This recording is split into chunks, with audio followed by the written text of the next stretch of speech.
Hey, everybody, it's CJ Graham. That's right, Jason Voorhees, Friday the 13th, Part 6, and you're listening to Breaking the Fourth Wall.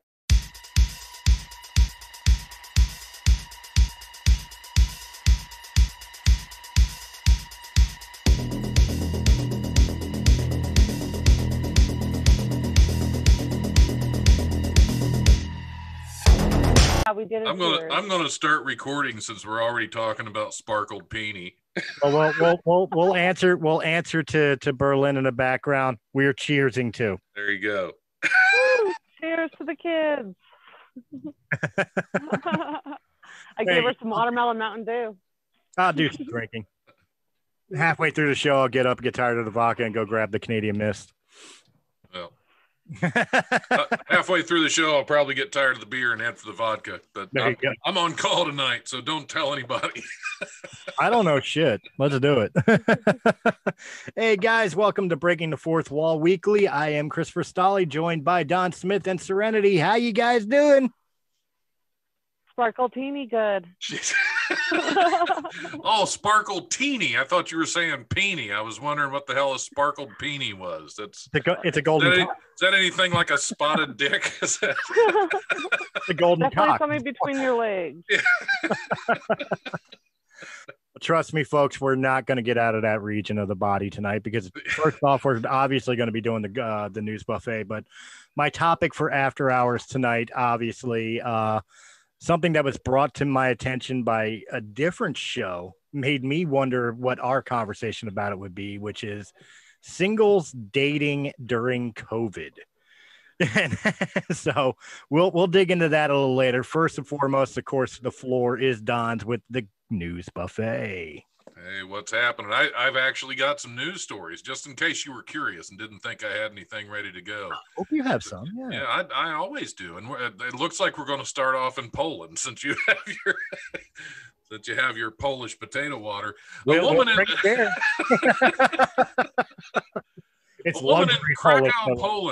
in Krakow, Poland had quite a fright when she saw what looked like a bizarre animal that had been hanging in a lilac tree outside her home for a few days. The woman called for help dealing with what she thought might be an iguana, according to the BBC. Apparently, it was just the gardener named Slavic. Right. It was a Polish iguana. When the officers showed up at the scene, they were able to nab the mystery animal bread-handed because the animal in question turned out to be a croissant, according to a Facebook post by the Krakow Animal Welfare Society.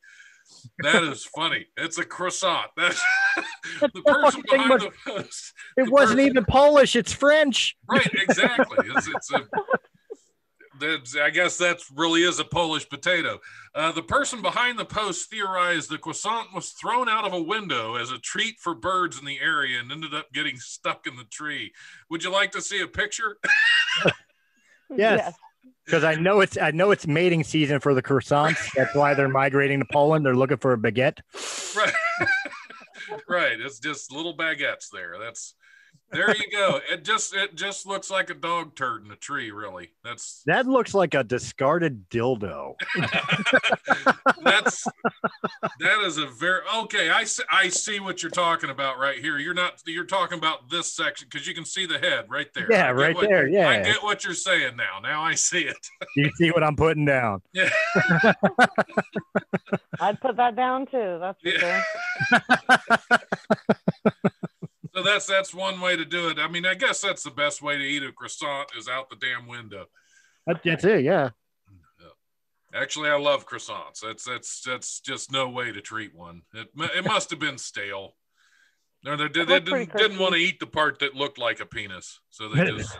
The guy driving was probably constantly sticking the head of the croissant into a woman's face, and she's the one that whipped it out the window. Will you stop? Right. It had like something I would tuna, do. It had like tuna salad and it kept slapping her in the face. Yeah. Who puts mayonnaise on a croissant? Yeah.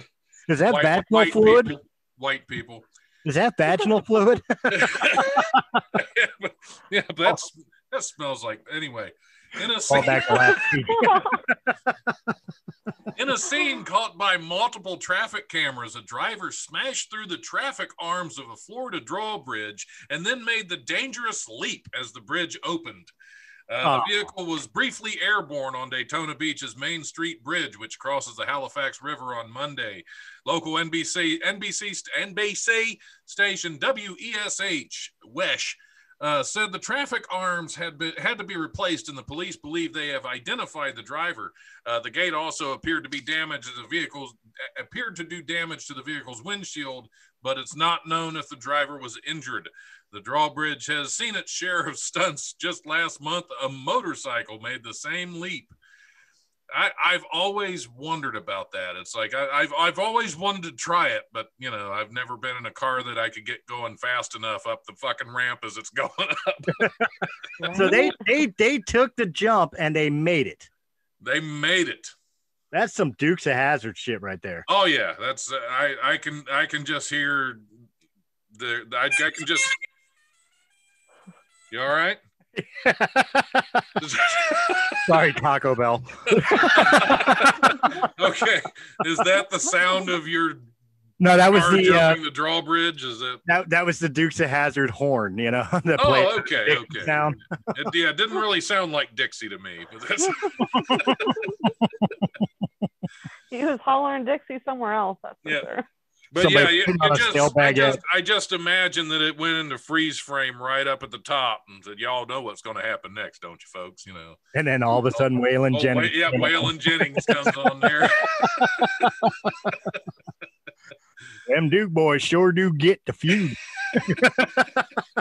Fighting over the last croissant. We'll get him, Flash. That's how the croissant got in the tree. Yep. The guy was eating a croissant when he went over the drawbridge. Jesus Christ. A Canadian Parliament member was caught stark naked in a virtual meeting of the House of Commons. I heard about this one. Yes, go ahead. William Amos, who has represented Quebec district of Pontiac since 2015, appeared on the screen of his fellow lawmakers completely naked Wednesday. The pandemic has meant many Canadian lawmakers participate in sessions via video conference instead of in person. A screenshot obtained by the Canadian press shows Amos standing behind a desk between the Quebec and Canadian flags, his private parts hidden by what appeared to be a mobile phone in his hand.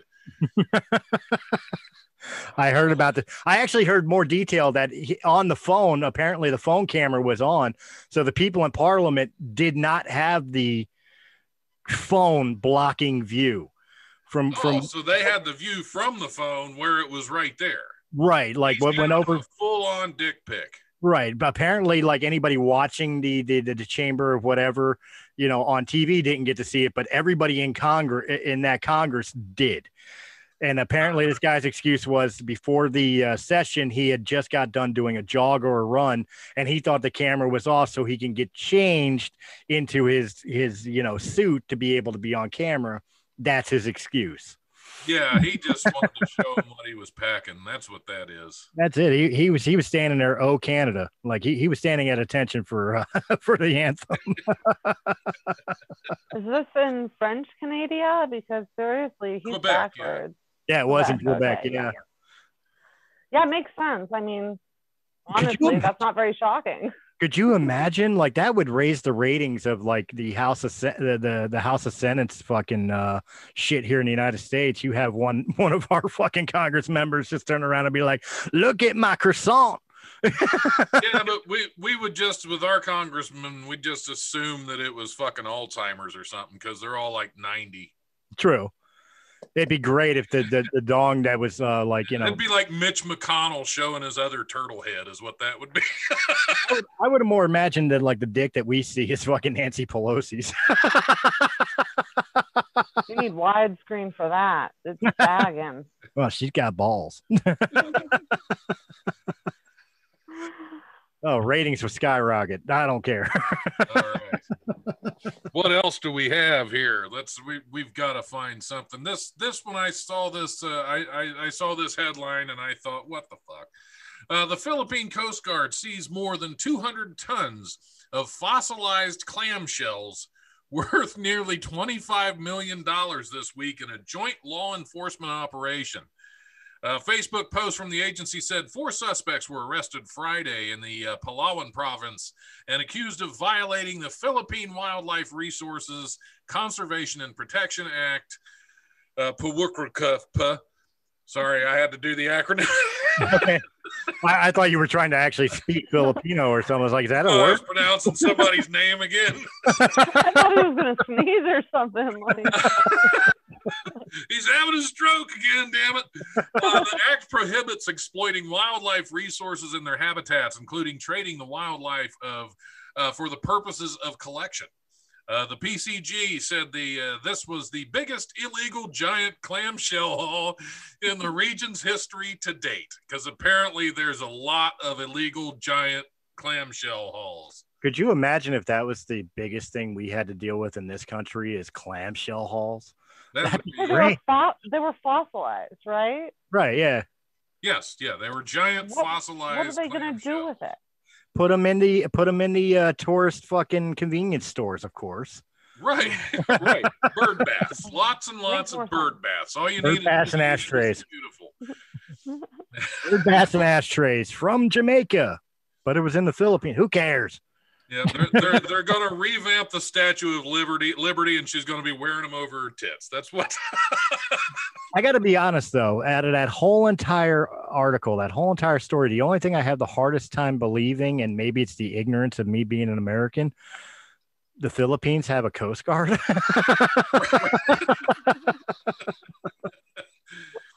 Why wouldn't they? I guess they've got they've got a lot of coast. Sure. Somebody needs to guard that shit. Yeah, they're but stealing their giant clams. They better have some protection. You know what? You're right. That's just ignorance on my part. They need to cut that down. The import export of illegal clams just has to be handled. Exactly. Somebody's got to stamp out clam theft. That's what. Before you know it, a bunch of Irish girls will go over to the Middle East to pick up these illegal clams, shove them in their boobs, and bring them back, and skip the 2-week quarantine in a hotel. Again, that's another callback to last week. Yep, there you go. That's it. They needed the giant clams to cover those up. There you go. But we're going to go into something even more important than having your giant clam stolen. Garden stores in Britain are facing a garden gnome shortage, and industry experts said the recent blockage of the Suez Canal is partially to blame. Ian Byrne, assistant manager of the Highfield Garden World in Whitminster, Gloucestershire, said COVID-19 lockdowns. Huh? God bless you. Exactly. Led to a boom in the sale of garden gnome statues and other gardening supplies. He said the increased demand mixed with a shortage of raw materials attributed to the recent blocking of the Suez Canal by the cargo ship Ever Given. It had a name, the Ever Given.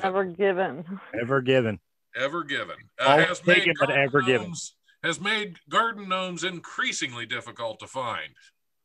Is there really a rise in garden gnomes? Like, okay, yeah. I'm kind of confused in this. Like, why is COVID-19 have anything to do with the rise in garden gnome sales? People are gardening more. You need a little gnome out there to watch over your garden. So go get a fucking horse jockey that holds the lamp. Byrne told The Guardian, we haven't seen a gnome in 6 months now, unfortunately. That is a long-lasting garden gnome shortage. That is, wow. You know, that's why somebody was stealing giant clams. They got to replace it with something. Gnomes. Yeah, you're gonna make a gnome out of fossilized clam. Clam bird bath. Again, why not go get the lawn jockey with the lantern? Oh, those are racist. Can't have those anymore. Oh, really? I catch. Church's chicken isn't racist, and Chick-fil-A is perfectly fine. Sure. Oh, I have no idea. Do they have garden gnomes or the lawn jockeys? Let's go have breakfast at Sambo's. All I heard was enough of that to know I don't want the rest of it, Colin. I'll drink to that. No, remember they had Sambo. Oh yeah, I know. Yeah. The little black boy who was getting chased by a tiger. The whole story of Little Sambo. And they made it in these restaurants, and then the only one I know that it still exists is in LA, I think. And the rest of all I got was little black boy in a restaurant, which kind of scares me. Sambo. Yeah, Little Sambo. Sambo's restaurant. I remember that. Yeah. I don't remember. Like my first thought of a restaurant with a mascot that you would put in the lawn, I would imagine is like Bob's Big Boy. You have to shrink it down, so it's Bob's little garden gnome. Yeah, there you go. Bob Evans. There you go. Throw his sausage out there. Can't have right next to the croissant in the tree. Yeah, there's no more Aunt Jemima. There's no more Sambos. There's no more Dr. Seuss from what the rumors are. I see on Facebook. Oh, no, you can still order. There's still plenty more Dr. Seuss. We're not getting into that. It's only a couple books. Yeah, they got rid of like 5 or 6 of his first early works, but like Cat in the Hat or Green Angel and the Ham, you can still find those. Yeah, and that was his estate that did that anyway. I think it was Hop on Pop they got rid of, right? Yeah, and Day at the Zoo and a couple other ones. Hop on Pop. I mean, that was the Jeffrey Epstein one. Of course, they got rid of that one. He wrote a book about Jeffrey Epstein before Jeffrey Epstein was born. Now we know who thing number 2 was. Right? Dr. Seuss was actually he was clairvoyant. Nostradamus was his real name. Children. Yep. Nostradamus Seuss. Police said that this next story, I don't believe we've ever talked about it on Fourth Wall, but I talked about this when it first happened on the Life radio show. An escaped beefalo. Ooh. Police in Connecticut announced a beefalo that escaped from a slaughterhouse has been captured after 250 days on the loose. The Plymouth Police Department said that the beefalo, a hybrid of a buffalo and a domestic cow, was captured after several months of failed attempts.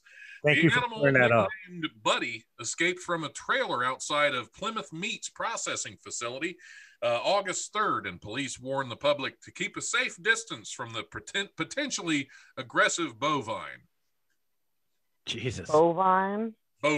We have a beefalo now. That's what are they? It's going to be aggressive when you start crossbreeding like that. I've never even heard of a beefalo. Like, I'm thinking about the logistics of creating one. Whether the fact that this guy was smart enough to say, I'm not going to wind up in a fucking burger from fucking Outback. You know? Right. Welcome to the Outback Beefalo. It's a wallaby darn a beefalo.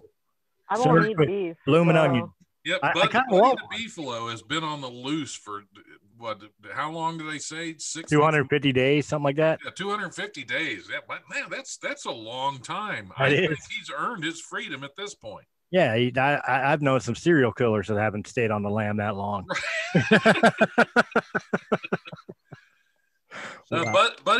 Police said Buddy will now be transported to Massachusetts for a veterinary exam before moving to his new permanent home at the Critter Creek Farm Sanctuary in Gainesville, Florida, where he will likely be eaten by a frickin' alligator. Aww.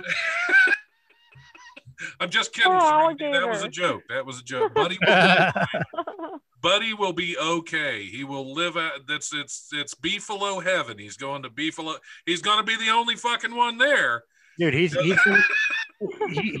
earned the right to be the mascot of the company now. Right. He's going to be the ones on those billboards you see driving down the street about eat more chicken from Chick-fil-A. Right. Right. And this is actually a totally unrelated story. It's just kind of funny. It follows this one. A California-based restaurant chain is offering customers free burgers for a year if they get hamburger tattoos bearing the eatery's name. Farmer Boys announced it partnered with the Honorable Society Tattoo Shop in West Hollywood, California, and Rockin' Ink Tattoo in Las Vegas to offer 3 different 2-inch by 2-inch tattoo designs. Customers who receive the tattoos will receive free burgers for a year from Farmer Boys locations. Farmer Boys said the promotion celebrates the chain's 40th anniversary, and nobody's ever heard of them. Customers can sign up for tattoo appointments on the restaurant's website. One of the it's kind of cheap. You only get burgers for a year for if you get a tattoo for life. One of the tattoo designs just says, "I love Farmer Boys." Fuck that. I better get a lifetime of burgers to put that on my body. Oh my God. I know people in San Francisco who already have that. Yeah. Sign me up. I like meat.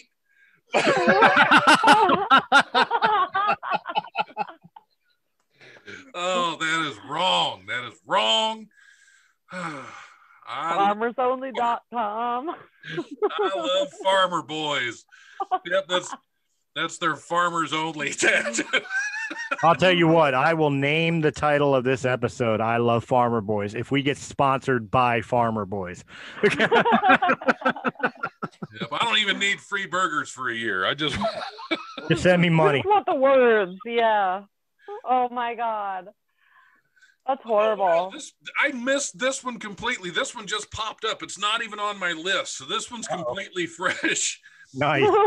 I like Farmer Boys. Yeah, completely fresh, just like Farmer Boys. I love them.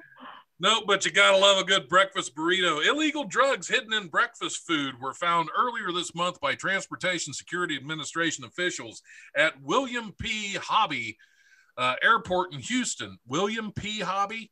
Sorry. Sure. According to a report, breakfast burritos are delicious, but officers were surprised to find crystal meth inside the one pictured here.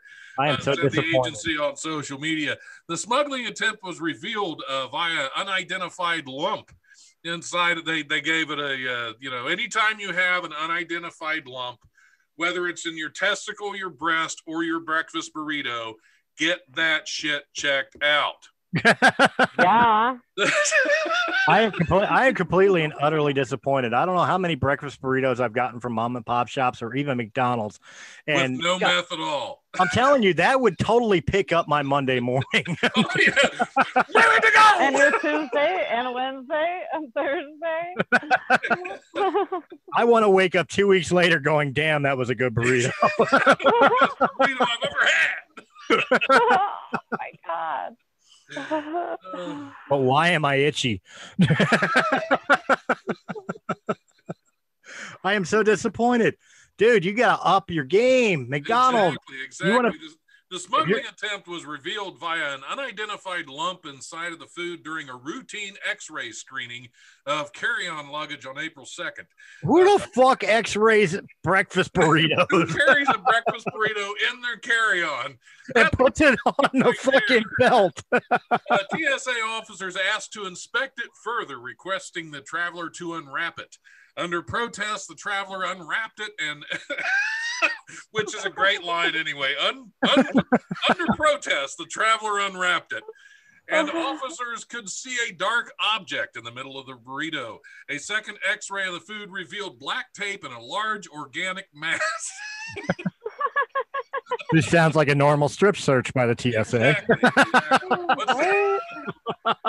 Don't mind my burrito, just a large organic mass. That's actually, I think that's the new Taco Bell slogan. Why is there a organic material that's wrapped in black? Look, I'm part black. Don't judge. Yeah. Our burritos with all new, larger organic masses. That's the meat they were supposed to put in it. Right. Right. That's what it is. It confused them because they've never seen meat in a burrito like that before. Wait a minute. I'm confused now. Is heroin organic material? I don't think it is. That's no, the weird it would part. be. I thought it was chemical. I never because thought. it's made from the poppy. Heroin comes from the poppy plant. Yeah, but this was crystal meth. Oh. That- Never mind. So my point is, like, meth is all chemical, isn't it? What's organic in fucking meth? Battery I don't acid. know, maybe Yeah, right. maybe he had the meth in a vial, shoved it up a mouse's ass, wrapped it in tape, and stuck it in the burrito. So Look, okay, I get it. This it's organic material in the burrito. The burrito was wrapped up. This shit came from fucking Whole Foods, didn't it? It's all organic. yeah, but it's Whole Foods organic meth. There you go. Put a label on anything nowadays. That is Yeah. awesome. Label it. Holy shit. Yeah. All right, I think we got time for one more. I'll give you guys the option. We got a groom that went to the wrong wedding, or a woman that breaks into a home in Michigan and crawls into bed with a couple. I vote for both because both strike my interest. I guess we can do them both. I guess. Yeah, we got to give them both. All right. A GPS snafu almost led a groom to marry the wrong woman in Indonesia. That's okay. I did. I married the wrong woman twice. On April Maps. on April 4th, the groom, whose identity has not been disclosed, used Google Maps. That's why you don't use Google Maps to get to his wedding venue in Majlang, whatever, and a city in central Java. However, the engaged man wound up at the wrong address, according to a local outlet, TribuneNews.com. Instead of arriving at the venue where his wedding was supposed to take place, the groom and his entourage stopped at the house that was highlighted on the location app. Unbeknownst to the group, an engagement party was being hosted at the house for another couple. What are the fucking chances? Complete with loved ones and a photographer present. The groom's entourage reportedly shook hands with the family, exchanged offerings, and took what they thought were their seats. I don't recognize a single fucking person here. Well, let's eat. Could you imagine the actual groom seeing this guy coming in like, what the fuck? The wedding's off. Who is he? Of course, the bride's sitting there like, fucking great, 2 for 1. Well, I don't think the bride would have known the difference because it's probably an arranged marriage and they never That's met true. before. I'll tell you what, I wish Google Maps would have directed me to the wrong wedding. It led me to the right church, god damn it. I'm going to sue. Yeah, at that party, the fiance and his family were actually running late for the event, too. So they weren't there yet, which didn't help either, according to the bride-to-be, Ulfa. This guy almost accidentally married an Ulfa. Yeah, but Ulfa was looking at us like, dude, I traded up. Oompa Loompa? At least this guy showed up. Fuck my original groom. Yeah, her last name was Kya. Her last name was just Kya. Ulfa. Oofaka. Oh, fuck yeah. Oh, fuck yeah. His new married name was You'll Do. Yeah. Oh, fuck, you'll do.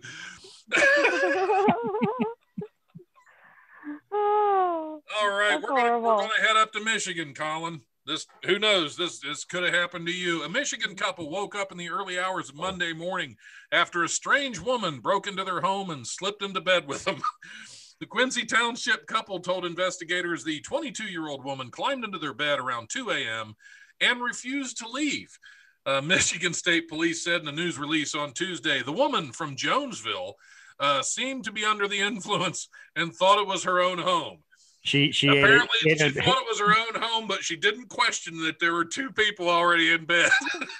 She had eaten one of those fucking breakfast burritos. Last thing she remembered was getting breakfast. Okay, I hear the couple that actually lived in the house. I hear their statement when they first wake up in the morning, right off the bat. The husband turns around, sees this strange woman in bed with him and his wife, and he just turns around and is like, honey, you shouldn't have. And the wife wakes up and says, I didn't. Yeah. You shouldn't have, but you should have at least woken me up. I feel like I missed out on a night there. Could have been a thing. That's it, yeah. Again, they all had breakfast burritos. And that is it. That is it for the news buffet and Farmer Boys. I love Farmer Boys. I love Farmer Boys.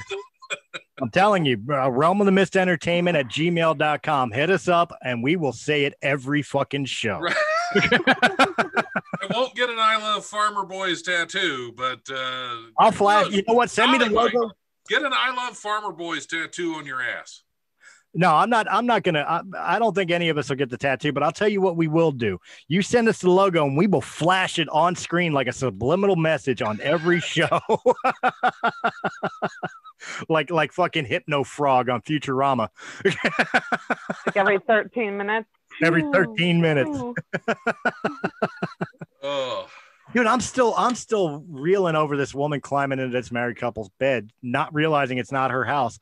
Like, what was the outcome? Did they press charges, or were they just like, okay, honest mistake, on your way? Or like, you know, of course, Dirty Mind me is like, husband, like, yeah, well, I mean, since you're here. Yeah. Why waste an opportunity? Let's see. Do we want to carry on with this article and see where it takes us? Yeah, I want to see where the husband and wife ultimately succeeded in forcing her out of their Maple Road home without using a gun that they had in their home, police said. She then took off in her car. After the couple described her to police, troopers found her on the side of the road at Wildwood Road near North Ray Quincy Road and arrested her for home invasion and drunken disorderly conduct. She says she does not remember going into the home, police said. They have not yet released her name. So they did, they forced her out, and which I think is unsafe. It's unsafe to force her out of the home and make her drive. That was my first thought. It's like, this woman broke into your home thinking it was her home, crawled into bed with you, and you think it's a great idea for her to hop in a car? Right, exactly. Like, let her sleep it off on the couch. What's the worst that can happen? You end up waking up without your kidney? Yeah. As long as I didn't lock her in the basement, I think it's legal. Right. See, my brother one time, he was staying with a friend of mine up here in town in their apartment, and he went out to a party and he came back, went into the wrong apartment that happened to have their door unlocked, slept on the couch all night. And when he woke up in the morning, he saw somebody come out of the other room and had no idea who the hell they were, and he just took off. So he had no idea whose house he stayed in that night, but he crashed on somebody's couch. During my drunken, stupid music days, I've done that numerous times, but I've never like stayed the night. Like, I've gone into the house and stood there drunkenly and stupidly, like, this isn't my furniture. You know what I mean? Like, I kind of realized it right away, but I mean, I have walked into other people's homes not realizing it because I was drunk. You know, like the next door neighbor, or, you know, like when I was living in an apartment complex, I got off of the wrong floor. Like, my apartment's 226 and I went to 126, and it's like, well, fuck, close enough. You know what I mean? But I never stayed the night. You know what I mean? More comfortable couch. Yeah, who knows? They did have better furniture. Wow, you guys, I'm probably the worst example of this situation, because I have walked into someone's house all drunk and fell asleep on their couch, and I woke up and the cop said, guess what, you're disorderly. So I got stuck in jail. That was not fun. Another time I woke up in an ambulance with sticky things on my chest, and I came to and I'm like, am I bleeding? What the hell is going on? Well, they said, no, you're not bleeding. And then I got a bill for $300 and some in the mail for the stupid ambulance that I didn't even call. And I wasn't dead. They called there was a dead body in their yard because I wasn't breathing. I was breathing. I was drunk. It was just, I don't know. It was ridiculous. I'm confused. Anyhow, yeah, there's my. I'm confused though. Like, how is it disorderly? Like, I can understand breaking and entering. I can understand, like, you know, drunk public intoxication. Or drunk in public. I can understand those charges, but how's it disorderly? You fell asleep on the couch. Were you kicking over lamps from a bad dream or something? How is it disorderly? Terrors. It was the night terrors that did it. Something. I don't know, but it was the neighbor. Lotion, my and buddy. rags you're using. Yeah. Raspberries were It was my buddy's neighbor. It was right next to my friend's house where I was supposed to be crashing. I was supposed to be crashing at Rob's house. I woke up and I'm like, they're taking me to jail. I'm like, what the hell? I'm on Rob's couch. I looked around. Oh shit, this ain't Rob's house. Rob, I was at the neighbor's house. Yeah, you asshole. Thanks. playing off a Serenity statement, were you found on the couch with like whipped cream on your face and fucking pickled slices on your eyes like you were at a spa? No, that was a different house entirely. That was the night before. Yeah, there you go. Nice. No, that's crazy. Like, I don't get the disorderly part. Like, I can understand if you came in drunk and you were yelling at them to get the hell out of your house. You know what I mean? And starting a fight with people.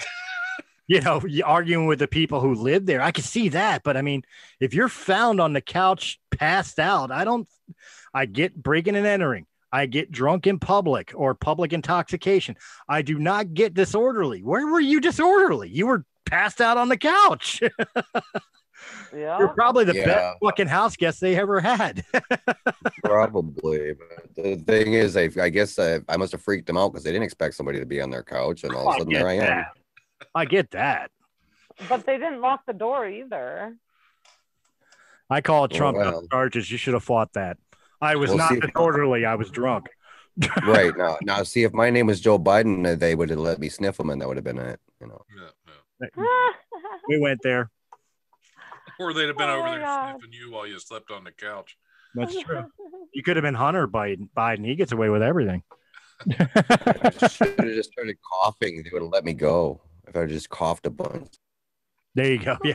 Well, no, it depends on how long ago it was. If you did it this year, you just say, I got COVID, and they'll leave you the fuck alone. Oh, if you coughed on them this year, you'd definitely be going to jail. I have to tell you, I know 2 people with COVID right now. Actually, one just got over it, and then 2 people who just got confirmed COVID. One's okay. The other one's not doing so good. I still question confirmation of COVID, but we're not going to go there. That's for a different show.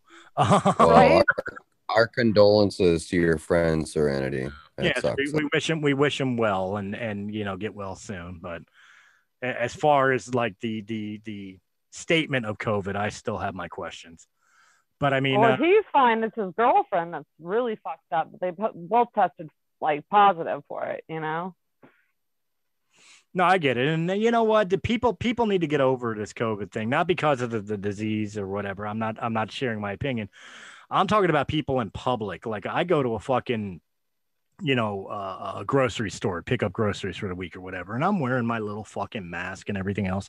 And again, I'm a smoker, or at least a former smoker, as far as cigarettes. So of course I got a smoker's cough, and every once in a while you get that tickle in your throat and you wind up coughing and you give a little and fucking everybody stares at you like you got the bubonic plague. Fuck you, mind your business. That's how you clear them out of the frozen food section. You just walk by and go, and they run. You're like, all right.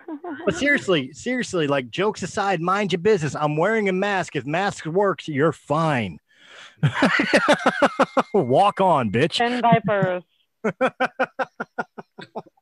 I wear my chin diaper everywhere, man. Well. Yeah. Makes no sense to me. But you know what doesn't make sense to me, speaking of COVID? The dating scene. This past year, since last March, we have been on lockdowns. Places have been closed. Yes, we are a little bit more free than we've been, when this shit first hit. But people like Serenity and myself, obviously do not have to worry about this because we've got significant others or whatever. But there are some people out there who have tried to continue to search for that love, whether it be an overnight love or the next boyfriend or girlfriend, or possibly winding up going to the wrong wedding. And the thought of the matter is dating was hard enough before the pandemic, whether you went to a bar or a library or the mall or whatever else to try to find a significant other or, a significant mate in some way, shape, or form.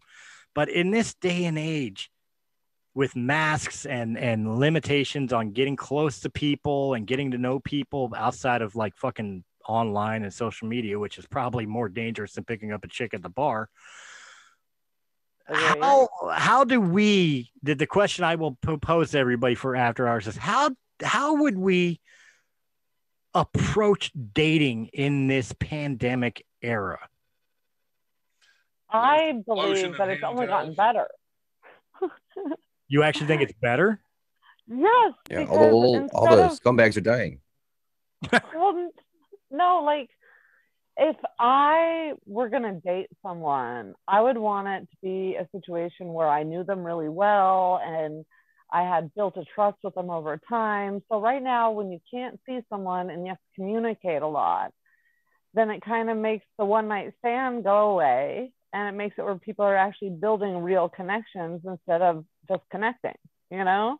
You know what? I got to defend, not necessarily the one night stand. Not, that's just I'll scumbag. defend those. I'll defend those. Go ahead. I will say that those are kind of scumbagish, and this is coming from somebody who has done them, and also I've had them done to me with people I actually wanted more than just one night with. But I mean, excluding the one night standards, one thing I've got to defend is people who are like, oh, you can't do that on the first date. Fuck you. Why not? Get it out of the way. That's it. Like, get it out of the way. If they call you the next day, guess what? They weren't just out for pussy. And if they were, you didn't need them in your life to begin with. What is wrong with sex on the first date? Is that really you're gonna ask that question? I am going to ask that question.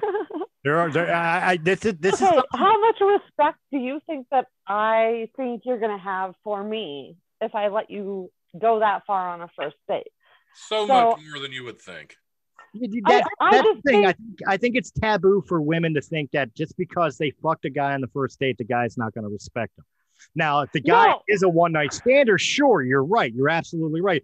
But there are other guys, if that connection is there, who cares that you waited until the 12th date to finally give it up? I have to kind of go back to the whole no sex before marriage thing, because back when they had to actually wait until they were married to live together and have sex, the men were in control. That's mostly because they didn't know each other before the wedding. And to be fair, I don't know Don's past life and I don't know Colin's past life. I do know yours and I know mine. We're already guilty of it, so we don't have a right to stand on that fucking ground. I'm just saying that I do have more respect for the people I know that don't kiss or don't go far on the first date, and it seems like they have more deeper, meaningful relationships. But let me throw a red herring in there for you. Let's say the guy you're dating is a great guy, you have great personality, he looks good, whatever else. So on the first date, you're like, okay, this guy's kind of a catch. I'm digging the vibe and everything else, but I won't give him a kiss till the third date. Finally, you give a kiss and he's a great kisser. You feel the spark, you feel the connection right on. Now you wait until fucking 12 weeks or something like that, 12 dates or whatever else. So you got 3 months in, there's feelings being caught, and then you finally hook up with each other. And this dude's a dead fuck. He's literally fucking a hole in the mattress. This guy is not satisfying in any way, shape, or form. There is no sexual spark between you two in any way, shape, or form. You just wasted 3 months of your life with a guy that you thought could be, and this was a showstopper. Are you talking about yourself here? I am absolutely talking about myself here. I know I'm a dead fish. I know I'm it. I don't care. Oh my God. As long as I get mine, I'm good. No, I mean, no, seriously. I'm not trying to be a dick here. I'm actually asking in these scenarios because of the fact that, like, I don't see the big deal. Like, I get if that's your morality or that's the way you were raised or something like that. But a lot of people, the taboo of, like, you're a slut because you slept with a guy on the first date. If he called you the next day and you have a second date, where was the harm? Or vice versa, because, this day and age, women have the same rights and privileges to turn around and, one and done a guy on a first date and whatever else. I mean, either way, if there was a connection on that first date enough to turn around and wind up in the bedroom and you are still having a relationship after that first night in the bedroom, was it really a bad thing? Why is there a stigma about somebody giving it up on the first date? Didn't I tell you about my friend who's single, who was dating that guy? I'm sure I did. That everything was going good. She was catching feelings, but it was like their third date and they never kissed. And then he sent her a dick picture and she broke up with him because he had a small dick and big balls. which you could avoid by the first date. You see that Right. fucking dick beforehand. You see that dick on the first date. You don't have to worry about catching feelings. Just show up on the Yeah, first date sounds like with a waste of headshot time. and a headshot, and you're good to go. By the way, tell her I Like, expect. all right. By the way, tell her I expected her to delete that picture. She was cold that day. Yeah. Oh, sorry. Women, I downloaded it. No. Okay. see, women should just ask for dick pics up front. That way they know what they're Right. getting into. Women don't Oh, no, have but to she ask did. for dick pics. In this day and age, women don't have to ask for dick pics. Serenity will detest this for me herself. She has random guys that send a fucking friend request on Facebook. I guarantee you within an hour of her accepting that fucking friend request, she's got a fucking dick pic in her fucking private messenger. I guarantee you. Guys are offering it. You don't have to ask. What Am you're I assuming wrong? that I add people on Facebook. I don't add anyone unless I know them. But the few people I have added, fuck yeah, they send me some inappropriate shit. Men are doing it in every format of social media. Yeah, I don't know how many times I see on like my Facebook feed a girl I know who's always fucking like, you know, And doxing the dude because he's fucking asking inappropriate questions or automatically send a dick pic or whatever else. Like, you know, I will defend women in this. Look, if she didn't ask for it or you're not connected to her that emotionally, keep that shit in your pants. She don't want to see it. She don't want to see, and even so, I mean, I've had girls that I've known, we've talked, we've had dirty conversations or whatever else in my life, social media wise, that I thought it was okay to send a dick pic, and it was actually a showstopper. Like you send a dick pic, and they're like, I didn't ask for that. No, seriously, ask permission for it. And I have to say, this is 2021, women's equal rights and all that. Please Send one back. Send all of the unsolicited pussy pictures to me. I'm cool with it. Oh, so am I. Yeah, absolutely. But we're guys. We love I'll seeing put you that. on my mailing list. I have no John. hang-ups about that. That's it. We're guys. We'll look at every fucking baked clam you want to send. But women don't care about whether you're big or small until the time is right for it to happen. So unless she asks for that dick pic, let me give you some advice, guys. She ain't impressed. You know what I mean? She ain't impressed. Well, I don't think I've ever sent anybody a dick pic. I mean, I remember a while back, I dated somebody long distance for like 8 months. And then I went and I actually moved there to be with them. And it was more important and more special because of that, because we had waited that long. And I never sent any dick pics. I didn't do any dick stuff unless we were on a camera live together. And that was an asked thing. It was like, Right. Unless Well, that was for your website. Well, that's what I'm saying. Like that, it makes Pay to play. for a dick pic, and I'll put it this way: like if somebody lives out of state and you don't have the opportunity to go to that state to see each other, then doing things on Zoom or sending dick and pussy pics to each other because you can't physically be with each other because of the distance or whatever, that's fine. But again, it's also permission. If Serenity and I are in a long distance, exactly. Sorry to use this as an example, but you're the only female here. I was gonna say, wait, why don't you do that with Don? All right, if me and Don Yes, why don't you bitch?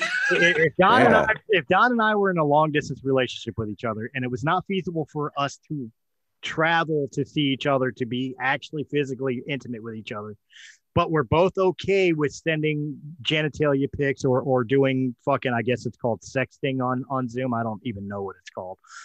I don't think Zoom does that. Bullshit. I can pull my dick out right now on Zoom. Zoom will do whatever you want it to do. Well, that's it. Yeah. Until I What do I- download this, Professional until I download this and put it up on fucking YouTube where I would violate their terms of service, I could pull my dick out right now and Zoom would not care. Yeah, I have to say, Stolle, Oh God, please don't. in answer to your scenario of you and I in the long distance relationship, I am traditional. I'm a romantic. I send my dick pics through snail mail, but unfortunately, they're wallet size. Fucking Polaroid. That figures. I go get professionally done headshot dick pics from all the bills, and I send the wallet size out because you Fuck that. the whole packet. Fuck that. He's a cheapskate. He won't even send me the pictures. He sends me the negatives and makes me go for the 1 hour photo. Yeah, you get these developed. God knows it hasn't developed on its own. I've been the same size since I was 3 years old. I kept getting bigger, but it didn't. But no, I mean, seriously, like in this day and age where I mean, is the dating scene, in your guys' opinion, especially I'll direct this towards Don and Colin, as far as I understand, both are single. That's why I directed to them as opposed to me and Serenity, who are in relationships. Is it getting harder in this modern day and age with COVID, with social media, to be able to actually find a meaningful relationship in some way, shape, or form? I don't think it's any worse than it was before. Really?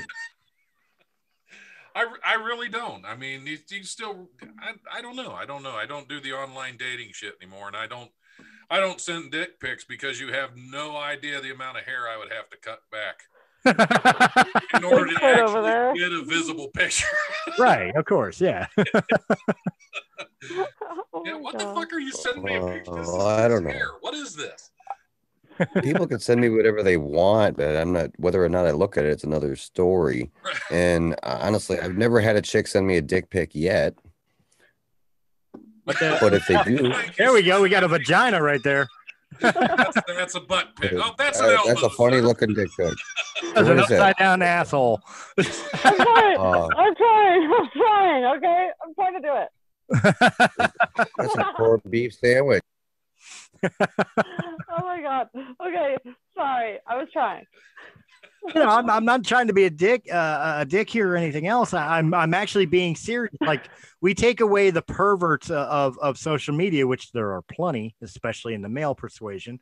You know, we take away the perverts and we just look at it as, like, of course, back in the day when we were all searching for love or whatever else, like I gave as examples, depending on how young you were, you went to the mall or you went to the library or you went to the bar to kind of find a significant other, a guy or a girl, whatever. Love in all the wrong places. But nowadays, you know, obviously you can't trust social media or these dating sites like Plenty of Fish or Tinder to find fucking the spark and connection. How has dating changed, and will it be a permanent change during this pandemic, this past year, as far as finding somebody to love? I don't mean sex, I mean love. Oh, so I have no idea. I'm telling you. Huh? I don't even know how to address that, because I got cheated on after a 4-year relationship in the past during this pandemic, and to me, I don't even want a girlfriend. I'm not even looking because I'm just like, no, I've had enough. I've been burned enough times. I'm done looking. You know what? I feel your pain, dude. There's been 6 girls in my life I've ever said the words "I love you" to. Every single one of them cheated on me. I get your pain. It's hard enough, but I mean, in this particular scenario, I even though you're pissed off about what this girl did, think about if you were right now thinking about trying to find a new girlfriend, try again. Could you stand the way things are nowadays? Like, could you seriously look at a girl, go to, for the sake of argument, I'm fucking cheap as shit.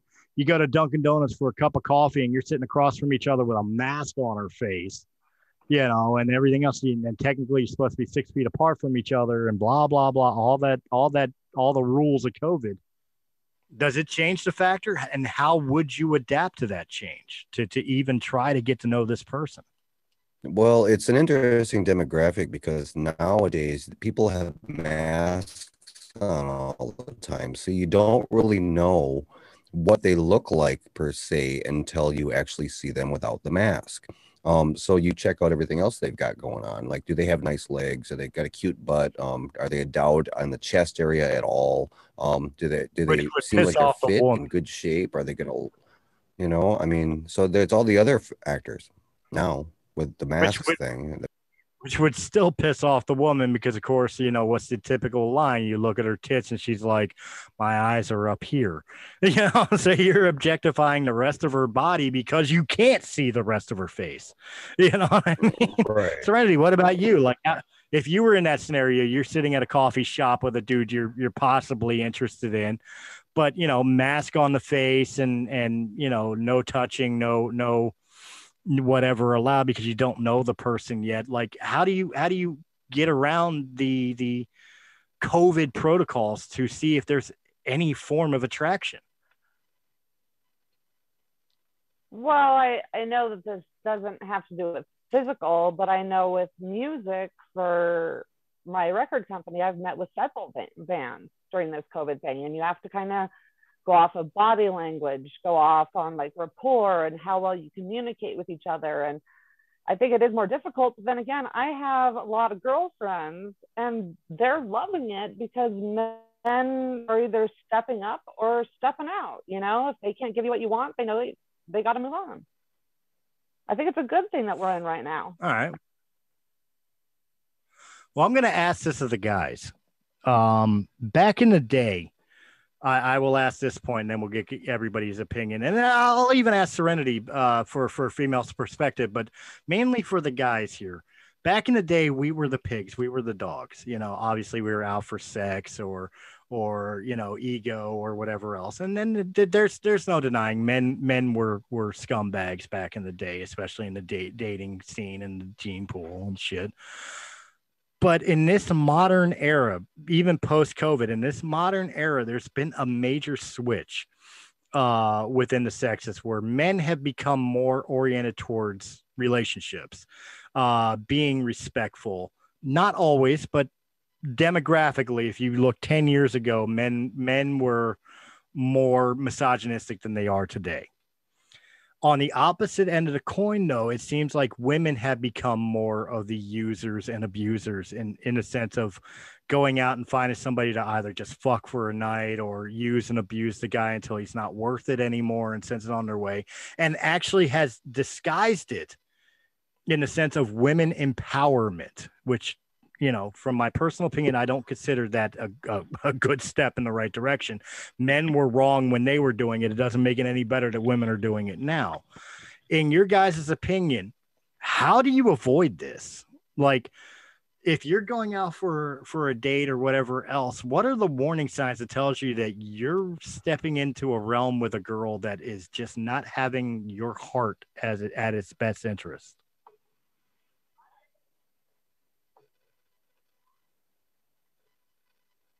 Totally didn't understand the question.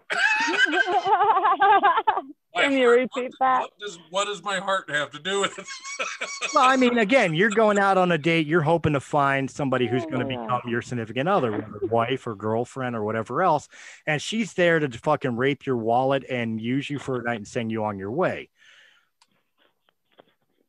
You tossed her the chalupa, didn't you? Yeah. I would find another girl. Breakfast burrito. What about? All right. I'll send it. I'd find another girl because. Well, no, that's fair. Obviously, you recognize it right away. But I mean, how do you make sure you're not falling into that trap? Back in the day, we had. I'm at the point that I don't really want a significant anything right now. I'm not looking for anything long term. Well, I don't mean necessarily true. I'm meaning necessarily for our listeners based on our opinions. If that matters. Well, I got a couple girlfriends. I got a couple girlfriends I hang out with, but they're not my girlfriend. They know they're not my girlfriends. They're fun and stuff, but I'm not looking to get my heart sunk. Well, yeah, I give them the D once in a while, but that's beside the point. I'm like, the human attraction is there, but the want to have a relationship is not there, in my case at least. But yet, if I want to get to know somebody, I want to get to know them as a person, and then maybe I'll be interested physically. And I guess I'm kind of adjusting how I feel about that. I used to feel like I always wanted somebody who looked like a model or who had the perfect body or was really cute and all this stuff. I'm starting to back off of that and think, you know what, there's a lot more important things that are attributes of people. And I think the mask thing is helping people to understand that and look at that a little closer. Let's see, that's a cool scenario. Like, are you saying that these women need masks? Well, no. I understand where he's getting with this. It's like that's a cool scenario. That's a positive that I'm taking from what Colin is saying. It's like I'm just teasing. Before, if you go out on a date with somebody, you're looking at their physical features and stuff like that. You're not necessarily paying attention to what they offer mentally, spiritually, whatever the case may be. So in a sense, that mask is kind of helping you pay attention to the non-physical parts of the person. I get that. And I think that's a positive way to look at it.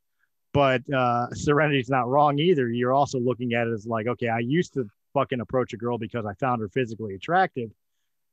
Now I'm approaching girls who need a mask. You know what I mean? So I kind of get that. Well, I wouldn't go that far. I would say I'm approaching different girls and talking to different girls who are attractive to me because of other reasons. Not just because you've got a pretty face or you've got a cute ass or big boobs or something. That stuff doesn't really matter. Yeah, the mask isn't covering the ass and the boobs, just a small part of the face. That's right. I mean, it doesn't matter how good her it doesn't matter how good her makeup is. It doesn't matter because she got a mask on. right, And everybody sees this girl in a mask, so it's not like I gotta have. Right. So it doesn't matter if they got a bunch of makeup on. They look like the greatest thing since sliced bread, because everybody's going to see that you're with that person that's wearing a mask. It doesn't matter if they're pretty or not. You're with them because you're with them because you like who's inside of them, who's in their heart, with the real person inside, not just what you see facetiously or physically. So are you giving us permission to not wear makeup anymore? I would love that. I hate makeup. I really do. I don't Me mean too. I'm right with I don't. I am not attracted to a lot of makeup on a woman. It does to me. It usually I'm with does you. not make them more attractive. It just I makes agree. them painted. I agree 100%. I absolutely agree with Don. I mean, and this is no secret here. Of course, people know that Serenity and I at one point in life had dated each other. And when I met her and gotten to know her, I gotten to know her without that fake face paint on. And I think I got to know her better because of it. I'd never liked the whole makeup thing. I get that for like weddings or special occasions, but to get to know the person, I always thought makeup was kind of like, you want me to fall in love with the false you. I've really never liked makeup on somebody that I might as well have a mask on. Right. Well, I haven't been wearing makeup for like a year now. And you're still gorgeous and everybody fucking loves you. So it proves my point. I like the woman for the woman, not for the makeup they put on. Well, I'm glad to hear that because that's the thing. People wear makeup. So I'm like, am I the only person who's refusing to wear makeup? You know? See, I think a lot of people get confused about makeup. Makeup is something that is supposed to accentuate the colors in a woman's face. It's supposed to make the lips a little bit pinker, a little more flush, a little more colorful, brighter, the cheeks and all of that, accentuate the eyes, things that are going to attract a mate. That's why you don't let young girls use makeup too young, because then they attract perverts and they get themselves into a bind. Right. As a parent, I thank you for saying that. Damages their skin, and they need it more when they get older, and that's the thing. I've never, like you said, it's meant to accentuate, not transform you into another person. And you see some people with so much makeup on that, I guess I like to wake up with a woman that looks like the one I went to bed with. Yeah, absolutely. And you know what? If her pillow ends up looking like the fucking clown off of It, there's something wrong. What kind of women is he? I will say this straight out. Colin is absolutely right in the sense, he said it right, that young girls, and I, as having a 12-year-old daughter, it drives me nuts when mom lets her fucking put on makeup, because it's like you're not ready. You're not ready for this. I know you're not doing this to pick up a date, but I know there's perverts looking at this going, oh, she's pretty. You know what I mean? And it drives me up a fucking wall. But you're to Don and Colin's point, yeah, you're absolutely right. I am more attracted to a woman when I see her in her natural state. I am more attracted to the girl with the fucking ponytail, no makeup, wearing fucking sweatpants and shit like that in her natural state than the girl who tries to doll herself up to impress me. Because, absolutely. And the reason of being is because that is the girl I am going to see 90% of the time in the relationship that I'm in with her. So if I find her attractive that way, that is the only way I want to move on in that relationship. Otherwise, if I'm just going to see the fucking, the fucking Marilyn Monroe fucking over caked on makeup, the woman who makes sure she wakes up before I do in the morning so she can run in the bathroom and put her face on so I never see her true self, that's not somebody I ever want to fucking have a relationship with.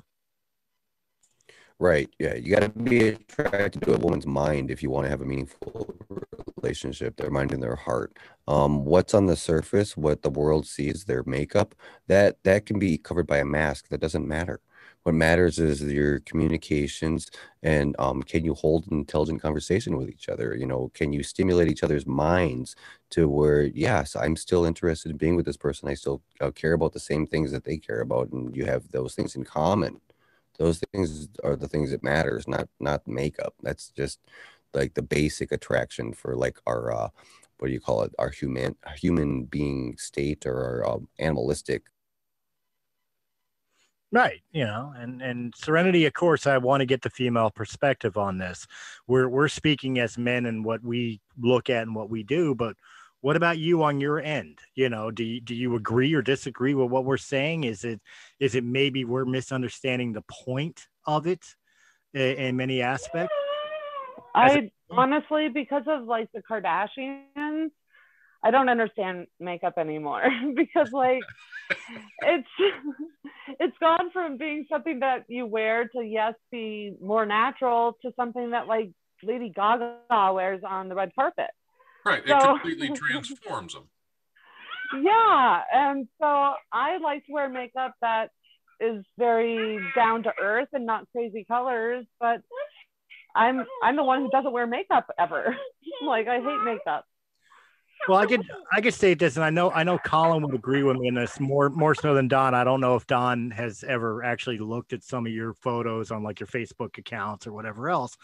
Colin and I've known you a while, so we can state to this, and this is in no way, shape, or form meant to be like wrong or rude.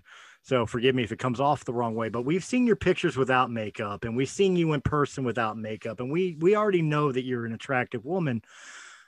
To the point that when you do show pictures of yourself with some lipstick on or some eyeliner, you're treating it the way it's supposed to be treated, in the sense that you are just accenting your features. You're not trying to change who you are. But the big thing I'm trying to point out is that anybody who ever looked at you with a makeup photo would be able to see that you're still beautiful without those accents on. As opposed to a lot of women who, like you said, like the Kardashians are a perfect example. They probably look like Frankenstein's monster without all that foundation on them. Yeah, I agree. They are probably still attractive without the makeup like that, but we will never know. Well, there's some people that just don't take care of themselves, so they look terrible as it is because they don't sleep and they do a bunch of drugs and things like that. Right. And when you got that going on, that changes the way you look entirely. So then those girls, if they don't have any makeup, they look hideous. They look ill or something, and that's what you don't want to see, But makeup, it has its place, for attraction. But at the same time, it shouldn't be used as a mask. We've already. Well, you're kind of hitting the nail on the head, but I would go even farther. There are some people out there, they cake on so much makeup, they don't realize how that's destroying their pores in their face, right, like that when they take that makeup off, they look like they've had, for lack of a better term, they look like they've had a history of fucking acne or whatever the case may be, because that has destroyed the skin underneath from packing all that shit on all the time. Oh yeah, it's clogging all their pores, and then it'll give them a rash and stuff. It's not good. You got to watch that. Women, you got to take care of that. That's it's only supposed to be used a little bit, not getting crazy. We're not trying to be. No, you're absolutely right. I just wanted to point that out. It wasn't just the people who look like they're crack addicts or people who are crack addicts that are hiding their faces. There's damage being done by packing all that shit on all the time. Well, yeah, it's supposed to be like spackle. Yeah. You're not supposed to shave your eyebrows off and then draw them back on with a fucking pen. Right. Yeah, that's just silliness. You know, it's just too much sometimes. And some women get it, some don't. I mean, I prefer to see a woman that doesn't put a lot of makeup on because I want to see what they look like. I want to know what they look like, and they're not going to give me a fake front or something and have to look like a China doll. You know, if they got a little bit of color here and there just to make themselves look okay and look a little bit nicer than normal and give their face a little color, that's okay. But don't get crazy, you know. Nobody's trying to date Barney. A lot of it's the fear of aging, the fear of growing older. They don't want to admit, and to me, I guess as I get older, I don't give a shit about that. Give me a woman with some laugh lines and crow's feet. You know, she has some stories to tell. Might be interesting to talk to. Well, that's the maturity of men too, because I'm the same way. Like, you know, in my 20s and shit like that, I looked for girls that looked like me, or not in the sense of like, you know, physically look like me, but I mean, little creepy, Chris. What I meant was like around, you know, around my age. They look like young and you know, my physical type of choice as far as a woman is concerned. Right, exactly. You know, and stuff like that. Nowadays, as I'm older, when I look at women, I actually find the mature woman. I don't mean elderly. I don't mean like Estelle Getty, but I mean like, again, still around my age, but I find women that, like you said, the crow's feet, the laugh lines, they're starting to get the lines on the forehead and stuff like that. Like the mature woman, I'm actually finding more attractive than I do the young girl that I used to find attractive when I was their age. If you're looking for Betty White, well, Betty White's just hot, dude. Come on. And she'll drink you under the table. And she's immortal. She's outliving everything. Yeah, you can't kill that woman. She goes around with no mask. She's coughing everybody. Hey, you know what? Fuck Antifa, fuck BLM, and everything else that's going on. But I will state this much. I get their mentality. If Betty White dies, we riot. That's just a plain and simple fact. You know, but no, seriously, like, you know, overall, and I wonder again if that's something. It seems like an opposite end of the coin for most women, not all, but most women, where men, we start maturing, we start looking at women that matured the same way we do, and we start seeing them in a different light. With women, it's more commonplace for an older woman to become a cougar for a younger guy. Serenity, from your standpoint, what in your age now, and again, I'm not going to pick on your age, but in your age now, do you find a mature looking man more attractive than a 20-something that you used to find attractive back in the day? Oh, 1,000,000%. Like all these young actors that all the girls in the neighborhood are like, oh, I have a crush on him, or college girls like, oh, I have a crush on him, and I'm all like, what in the hell? He looks like he's 12. Like, yeah, it's definitely more Ewan McGregor than Justin Bieber. Now, on the other end of that, when I was in my 20s, I'd have definitely gone for a cougar. Seriously? Oh yeah.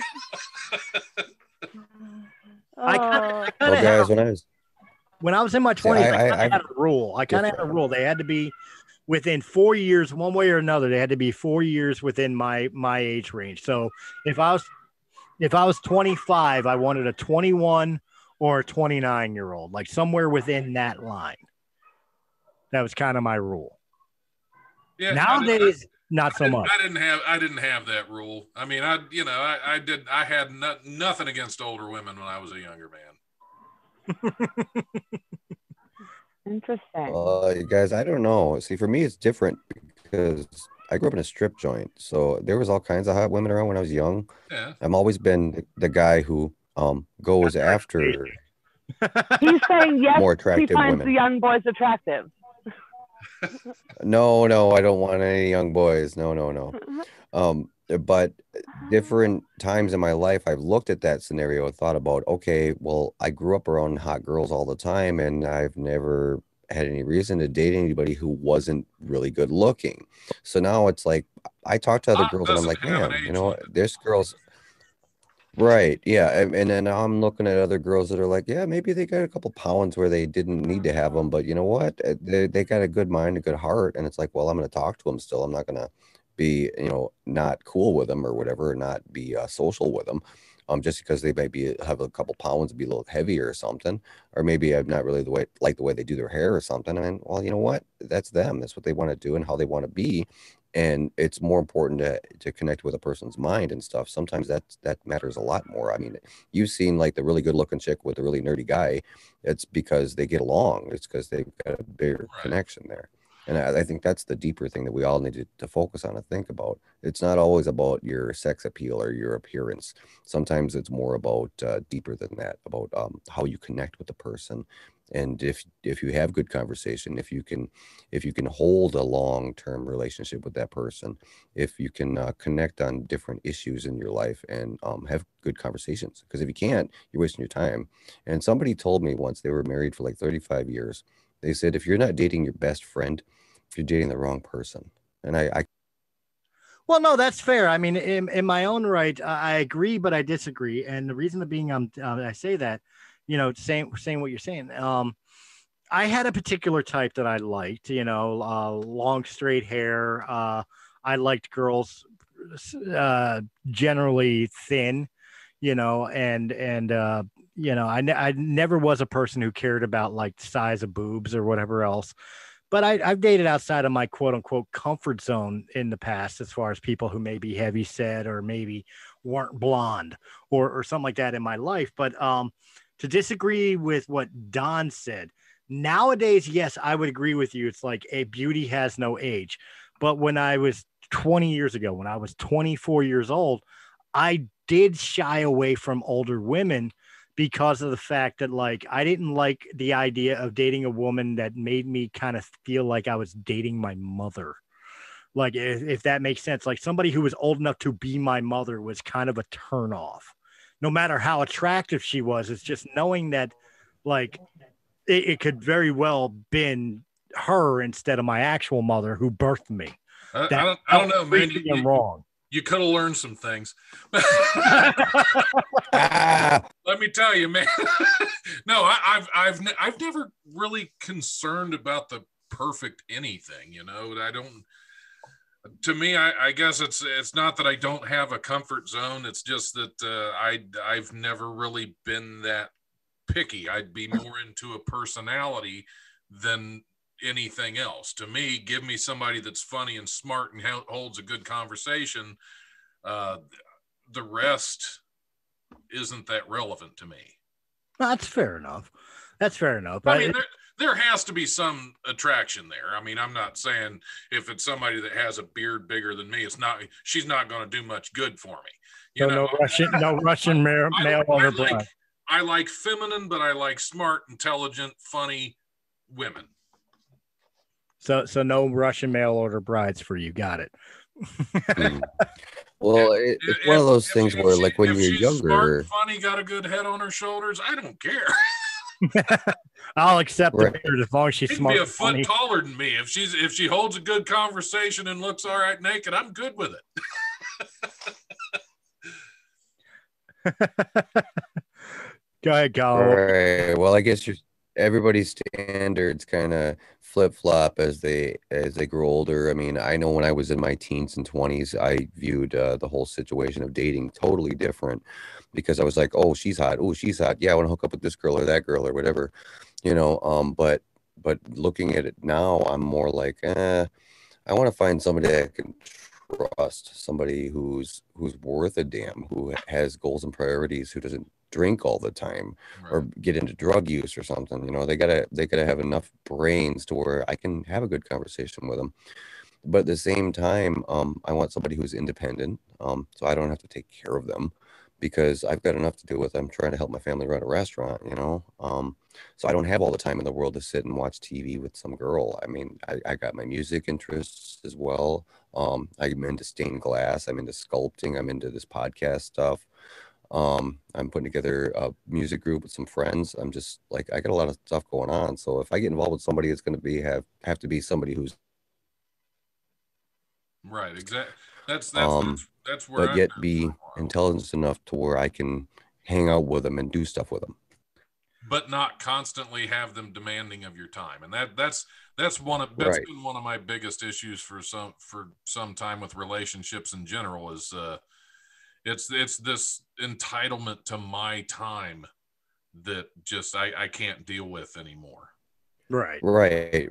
It's like you have to have scheduled girlfriend time or it doesn't work because my life is busy, and I identify with what you're saying too. Your life is busy too, you know, and that's how it is for a lot of people. And it's like you got to find that right match where somebody's understanding of what you got going on, and they're willing to say, okay, well, I'll hang out and do this and that until you're available, and then we can hang out, you know, or make plans in advance because my life lives by a schedule. Well, you know what? I'm gonna direct Serenity into this because I think she would be a perfect example of what we're talking about, and what the example I'm about to give. You guys are absolutely right. You know, back when I was in my early 20s and stuff like that, I just wanted a girl who wanted to touch my pee and liked hanging out with me. You know, but it wasn't turned off by the fact that you called it a pee. Right, absolutely. You know, but you know, nowadays with the podcasting, with the years of pro wrestling, the years of music that I'd done going on, and I know a lot of it had killed the relationship. I think it's because of the fact that I dated a lot of women who were like that. Like you guys, example where they wanted to monopolize my time. They wanted me to give up my dreams or my aspirations. And of course, at the time, I was not willing to make that sacrifice because I was still following those dreams or aspirations. Right. I think Serenity, and we'll get her point of view on this in a minute here. I think Serenity is a perfect example of the opposite of that, because Serenity has her own aspirations, which I think would make her more of the ideal mate for somebody like myself, for Don, for Colin, having those aspirations, because she has her own dreams and independence that she wants to achieve, which means she would be more willing to let you follow your dreams and less willing to monopolize your time because she's busy fucking too. Serenity, would I be correct? Would I be correct in that? Like, in a sense, like the ultimate way to avoid what Don and Colin were talking about is finding a girl like, for lack of a better term here, for a girl like yourself who has her own dreams and aspirations, her own things that she's doing, where she's not looking to, monopolize her boyfriend. What you're trying to say here is don't be thirsty. Okay, that'd be a fair enough. like just let it flow. And yeah, I don't believe in the whole you got to communicate with me thing. Like, send me a message once when you get up and I'm good to the next day. You know, it's not a big deal. Okay, but I mean, does it help in the relationship? Like, say we were trying to set Don up with a date, just for the sake of argument. Let's play this scenario. We know Don's an actor. We know Don's a stand-up comedian. The guy's busy on top of his day job. Yeah. Would it be better to find a girl who Don would find attractive, but of course she wants to be the center of attention, or would it be better to find a girl who also has aspirations of things beyond a 9-to-5 job, that she goes and does her own fucking business and you guys just hook up in the middle of the night later on when your fucking business is done? Would it be better for a relationship like Don to find somebody who also has dreams, aspirations, hobbies, whatever, that are separate from Don's life? Yeah. I think that you definitely have to have the same path that you're on, and if some chick doesn't want to move on with her life, then how are you going to walk forward if she wants to stay where she's at? You're on. Yeah. I have a video I want to show. Okay, go ahead. This is a friend of mine. I'm going to keep names out of this. people watching this probably won't know who he is. He's a comedian. He's funny as hell, but I'm not going to. This is his video. I don't technically have permission to show it, but I don't care. This kind of goes to the whole wanting to monopolize your time. This is, I absolutely love this. Let me see if I can get it to play here.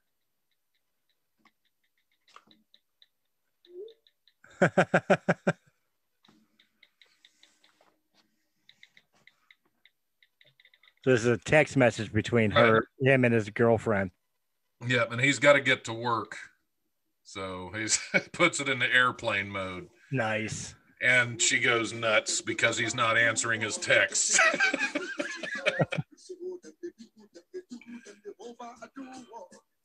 Of course, he's got to smoke the fucking bowl. Oh, yeah, absolutely. So he's a drywaller. He's sitting there getting ready to spackle up some new drywall, and this girl's going nuts because he's not answering her texts.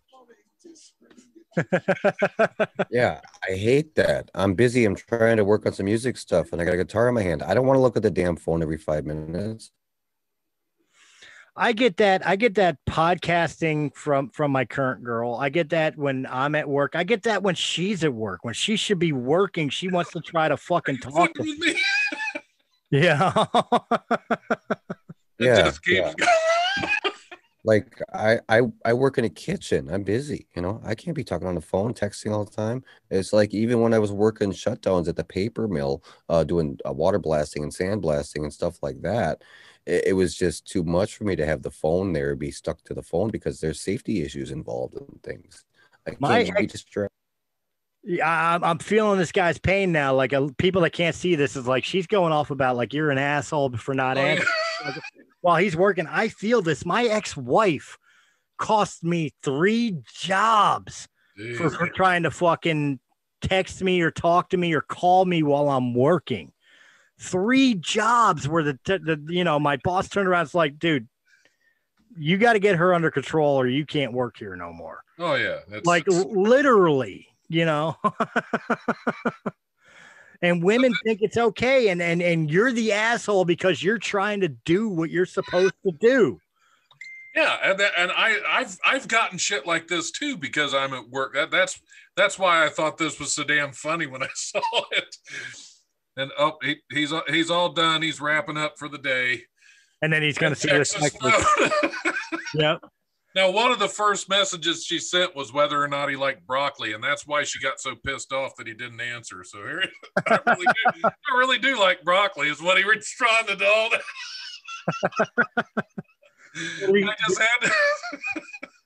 I just had to share that.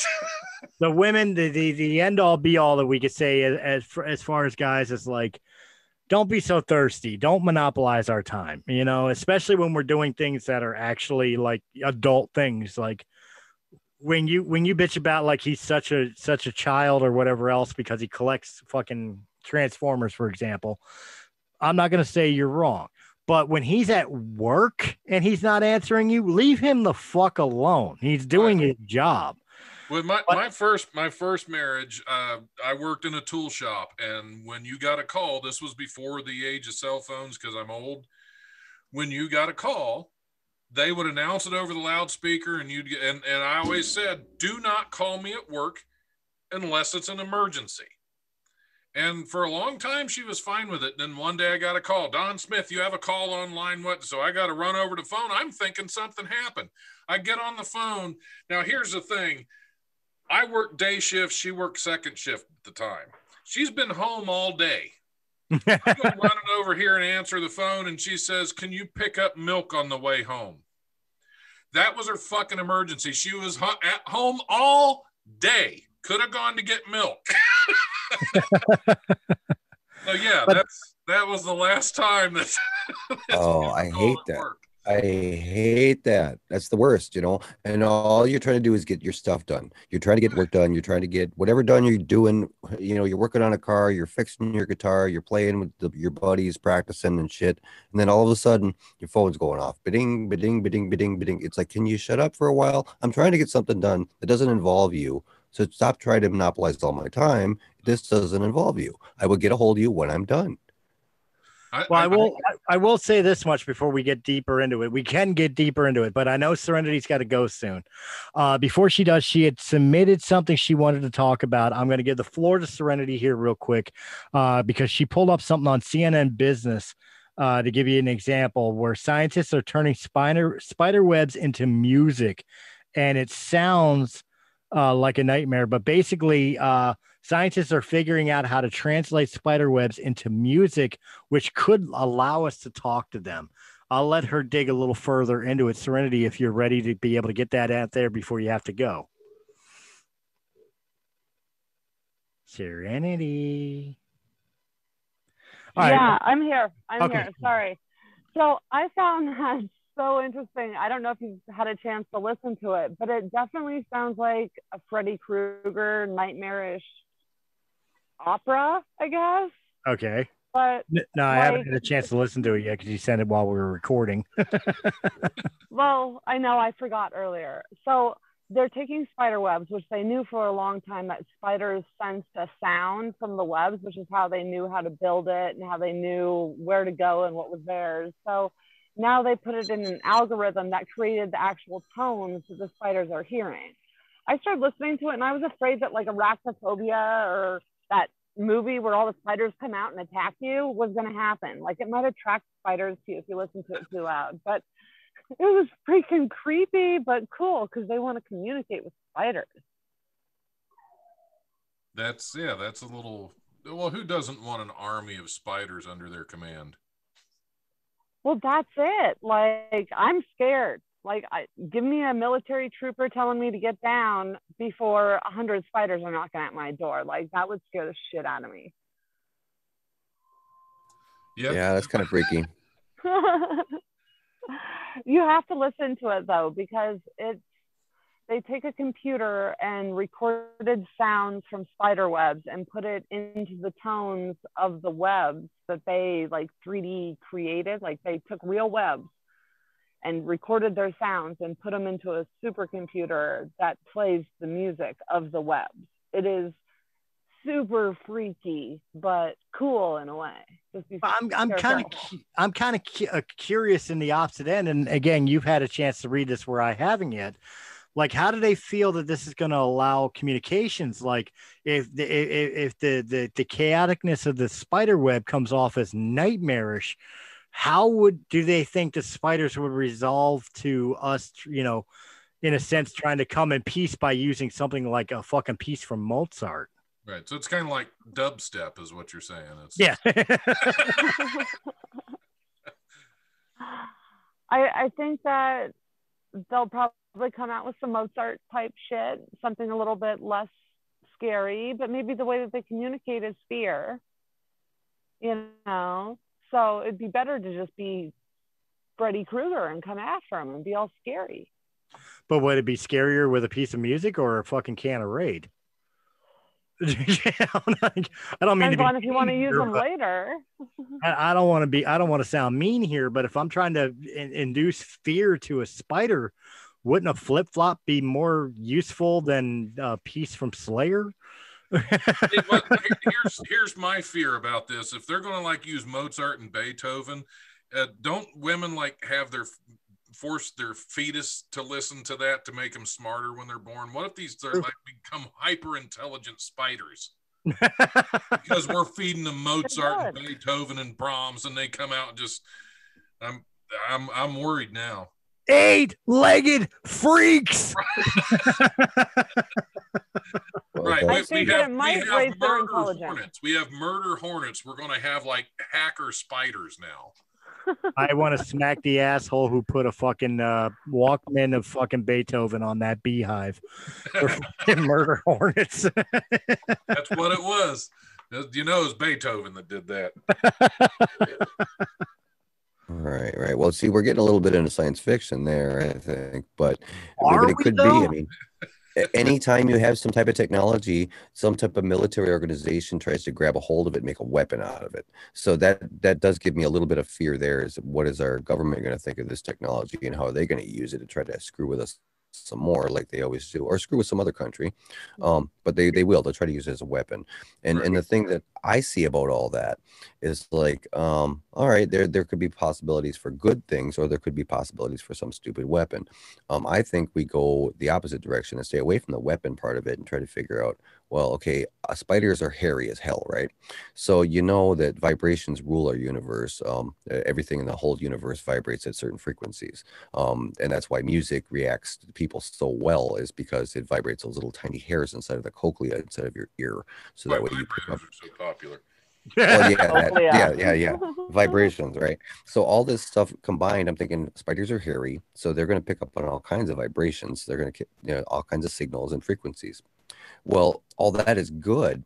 So how do we translate between that? Because obviously they have this web and it vibrates at certain points. I'm like, oh, there's a fly stuck right there. I know it because of the vibration at a certain frequency tells me so.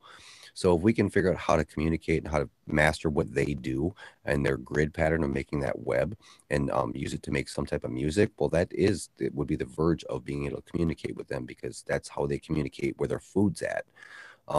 So maybe there are futures into that, and that's pretty cool. And I'll testify to the hair thing, because hair and vibrations and feelings go hand in hand.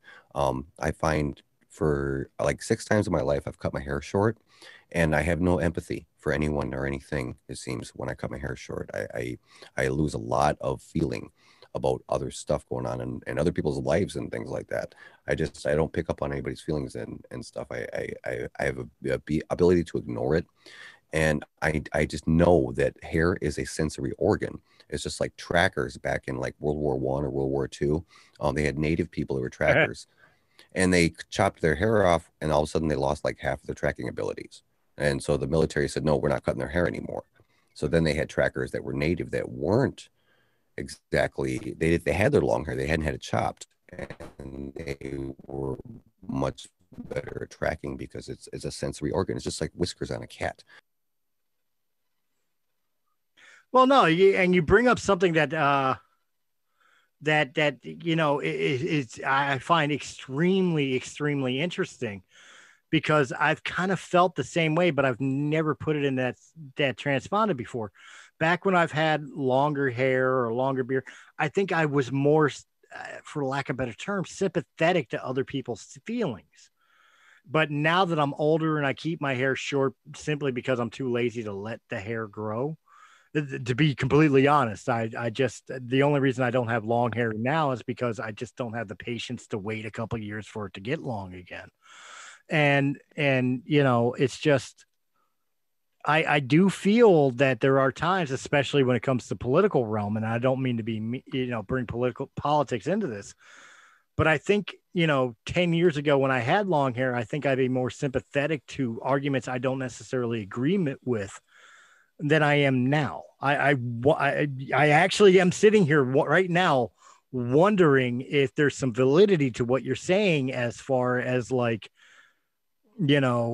if you like Don's long beard or your long hair, you can actually sense the vibrations in a sense that would make you a little bit more empathetic than somebody like me who has cut my beard short, cut my hair short, and I'm just not feeling the same vibes, for lack of a better term, than somebody else. I don't know. So you're saying that I don't give a damn about anybody. I'm just thinking that you're like giving skinheads a total off for everything that they've ever done. Like, man, I just shaved my hair. I'm sorry, it messed with my morals. I don't know if I go that far. That's more of a choice that could thing. Be it right there. No, maybe that's why they're so angry. No, that's my point. Like, even I've at times where I've had arguments on Facebook with somebody I don't necessarily agree with, I've allowed it to become more personal and more angry than I think I would have 10 years ago. Let's grow out your hair and see if it's true. But remember, I cut my hair and I told you guys, I'm like, dude, I lost some of my power. Like, I had hair I was sitting on and I cut it short. Well, to me, it's short. And I lost some magical powers, you guys. I'm telling you, long hair gives you something. Stolly's going to grow his hair long, and the next thing you know, he's going to be on here and say, that Pelosi makes a pretty good point. No, I would never say that. I would never say that, but I would say like my conservative points of view where I'm a little bit more steadfast on it now. Who knows? Maybe I would be a little more empathetic to a liberal point of view. It's like, although I may not agree with you, I get where you're coming from. Where now it's like, no, you're a fucking moron. You know what I mean? Like I don't know if my empathy for change is because for lack of a better term here, and I'll correct me if I'm wrong here, like the vibe of it, I pick up on better where it's like they mean this in the right way, although I don't agree that they're presenting it in the right way. Is that basically what you're meaning by like the vibes? Yeah. It's like your hair is a sensory organ. I mean, for an example, most women that we all know have longer hair. Well, which sex is more empathetic? Fair enough. That's a true statement. Most women have longer hair, and as a sex, women are more known to be emotional and empathetic than men. That's a valid, in my mind, that's a valid argument. Don, what about you? Nah. I don't think it has anything to do with it. With the beard, I am as likely to call somebody a fucking idiot as I was without the beard. Just ask my coworkers. I'll cheers to that, Don. That's fair enough. Well, you know what? That's pretty much it for After Hours, guys. Leave your comments down below, both about the dating scene in modern times with COVID, as well as our conversation right now about vibrations and spider webs or in long hair. Love to know what you guys think. If you think we're fucking idiots, which we are. Spoiler alert, we are idiots. You wouldn't have said that if you had long hair. Probably not. or if you think there's some validity behind it, we'd love to know your opinions, and we would even read it on air in the next show, if you present something that we find cool. But I want to be able to jump on to our next segment here. Colin, are you prepared for a little Colin's Corner? We need some positivity after we just shat on fucking like the sexes and whether long hair versus skinheads. we need to make people feel good here. All right. Well, the positive I can bring you is the fact that 420 is almost here.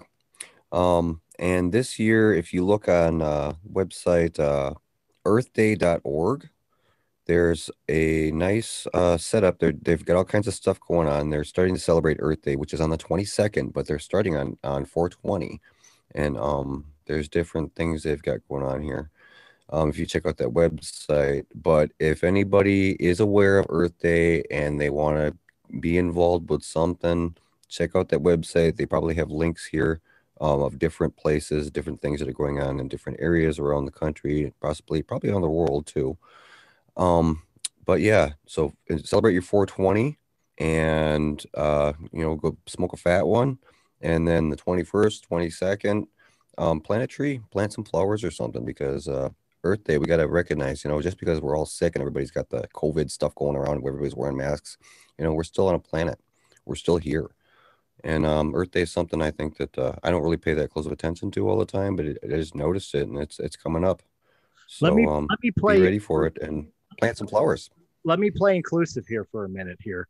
With Earth Day and everything else, I absolutely agree. But as far as 420 is concerned, that is a stoner holiday. People who smoke pot or stronger shit, that's their deal. But what about people like me who have no love for any form of drug use, whether it be marijuana, which yes, we can have the argument of whether it's a legitimate drug or not, to things that are more sporadic. How would we celebrate 420? How would you talk to a non-smoker as far as 420 is concerned? Well, my friend Dylan and I were hanging out one time in Denver, and we were chilling, having fun, doing stuff, and it was 419, and so the next day was 420, and I knew that he was on probation. He got himself in some trouble, had some tickets and things, and so he couldn't smoke any pot. He wasn't allowed to. So we made a trip down to a place called Illusions Glass, downtown Denver. And we got to check out some of the coolest glass bongs and the coolest glass pipes and glass sculpting that I've ever seen in my entire life.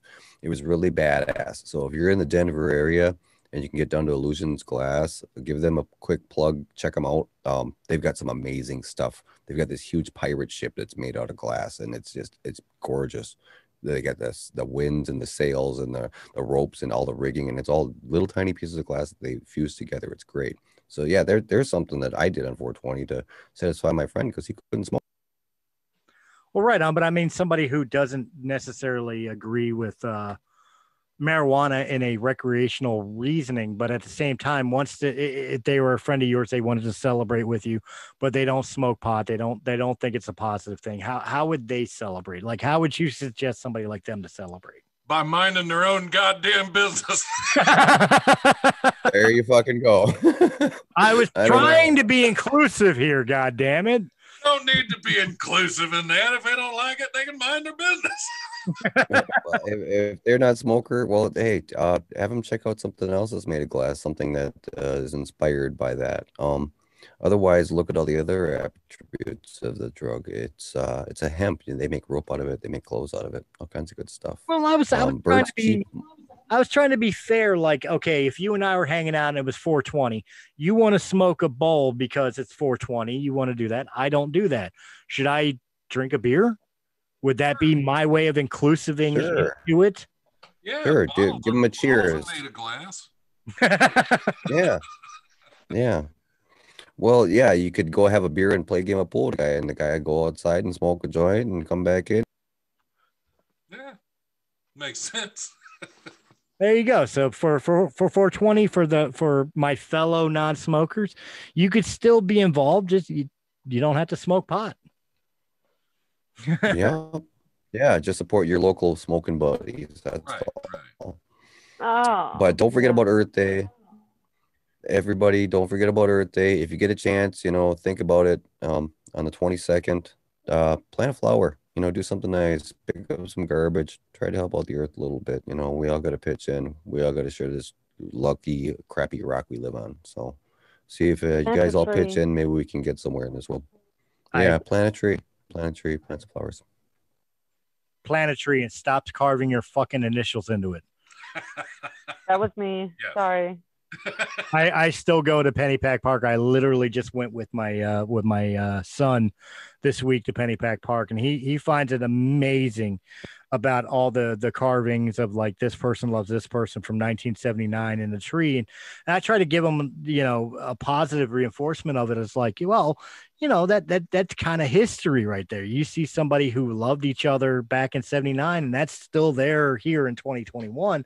But at the same time, it's like you're hurting that fucking tree more. Right. Don't damage the tree. Carve on the benches and picnic tables like the rest of us did. So I would absolutely agree with deforestation and like the fucking wildfires that happen mainly in California. I think the best thing you could do for Earth Day for any love for the planet is plant a tree. I mean, we live and are able to breathe thanks to trees. We kind of need them there. Agreed. What else you got, Colin, as you're celebrating 420 early? It's a week-long celebration. Well, yeah, it's Earth Day is coming up and 420 is coming up. So those are some positive things that I know are positive for a lot of my friends. Other than that, I'm just trying to do the positive thing I can here, and I lost a cook, so I've been busting my butt working extra hours covering this guy's shift, and we hired a new guy, so that's a positive thing. So a big shout out to my friend Charlie, who's going to start working with us in the kitchen. Right on. And of course, some more positive things we could throw in is Don is working. He's doing some scripts. He's working on some films, and he was telling me before we got on recording, he was telling me he has a possible future script coming up as well. Future film, possibly. He just found out about it a couple days ago. I don't want to spoil anything. that he can't talk about. But I mean, at least COVID is weakening up enough where COVID can, where Don Smith can get back to what he does. I have several projects coming up right now, and I'm looking forward to all of them. Most of them I can't talk about because they're still in the beginning stages. Exactly. So I don't want to give away anything that you're not allowed to give, but you were saying talk about nothing that we can't talk about. Right. Let's talk about that. Right. So you have a couple films that you are currently working on now that are cemented, that I guess production has started. Getting ready to start within the next few weeks. I have actually three projects that are starting within the next 2 weeks. I'm going to be working on a film with Cinema Lexicon called Bulletproof Jesus. I'm going to be, which I can't wait. I'm going to be working on a film with my good friend Mike Canistero called Big Trouble in Jackass Flats. And I'm also going to be working with local comedian Damon Darling Sr., who's going to be starting up his TV show, Altered Reality. I'm going to start being involved in that soon. So, all right on. And of course, Serenity knows this, but for everybody else, I have started a new music project with an ex guitarist of mine from my days of Disillusioned Purity. We are working on a concept album, kind of rock operatic, but it's not being distributed as just like, Queen revamped or whatever the case may be. But we are working on an album that not only is just him and I, but also incorporating other musicians involved in it.